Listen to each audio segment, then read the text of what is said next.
सबसे बड़ा मनहूस कौन? एक बार अकबर बिस्तर पर पड़े पड़े पानी मांगे जा रहे थे। कोई खास निजी सेवक था नहीं। सो महल का कूड़ा कचरा साफ करने वाले निम्न दर्जे के मामूली नौकर ने हिम्मत करके बादशाह को पानी का गिलास दिया। अकबर उसे अपने कमरे में देखकर चौंक गए, लेकिन प्यास इतनी लगी थी कि वे खुद को रोक नहीं पाए और पानी ले लिया। तभी वहां अकबर के खास सेवक आ पहुंचे। उन्होंने फौरन उस कचरा साफ करने वाले नौकर को कमरे से बाहर कर दिया और सभी अकबर की चापलूसी करने लगे। दोपहर हुई तो अकबर का पेट खराब हो गया।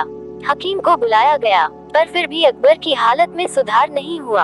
अब राजवैद्य आए, उनके साथ राज्य ज्योतिष भी थे। उन्होंने कहा कि शायद आप पर किसी मनहूस व्यक्ति का साया पड़ा है, इसीलिए आपकी तबीयत खराब हुई है। अकबर बादशाह को तुरंत उस कचरा साफ करने वाले नौकर का ख्याल आया। उन्होंने कहा कि आज सुबह मैंने उस कचरा साफ करने वाले के हाथ से पानी पिया था, इसीलिए मेरे साथ यह सब हुआ है। उन्होंने गुस्से में उस नौकर को मौत की सजा दे दी। थोड़ी ही देर में सिपाहियों ने उस नौकर को कारागार में बंद कर दिया। बीरबल को जब इस बात का पता लगा तो वह उस नौकर के पास गए और उसे सांत्वना देते हुए कहा कि वह उसे बचा लेंगे। बीरबल तुरंत अकबर के पास गए और उनका हाल चाल लिया।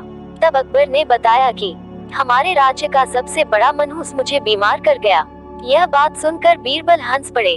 तब अकबर को गुस्सा आया और वह बोले कि तुम्हें मेरी यह हालत देखकर मजा आ रहा है। तो बीरबल ने कहा कि नहीं नहीं महाराज, एक बात पूछनी थी। अगर मैं उस नौकर से बड़ा मनहूस आपको ढूंढ कर दूं तो आप क्या करेंगे? क्या आप इस नौकर को सजा से मुक्ति दे देंगे? अकबर ने तुरंत बीरबल की यह शर्त मान ली और पूछा कि बताओ उस नौकर से बड़ा मनहूस कौन है? अब बीरबल बोले, उस नौकर से बड़े मनहूस तो आप खुद हैं। उस नौकर के हाथ पानी पीने से आपकी तबीयत खराब हुई, आप बिस्तर पर आ गए। लेकिन उसका तो सोचिए, वह तो आपकी प्यास बुझाने आया था, आपकी खिदमत कर रहा था। सुबह सुबह आपकी शक्ल देखने से उसकी तो जान पर बनाई है। उसे तो मौत की सजा मिल गई, तो इसलिए उससे बड़े मनहूस तो आप हुए। अब आप खुद को मत दीजिएगा, चूंकि हम सब आपसे बहुत प्यार करते हैं। बीरबल की यह बात सुनकर अकबर बिस्तर पर पड़े पड़े हंसने लगे। गरीब नौकर को छोड़ देने के आदेश दिए और मनहूसियत का अंधविश्वासी सुझाव देने वाले राज्य ज्योतिष को उसी वक्त घोड़े के तबेले में मुनीमगिरी के काम में लगा दिया गया।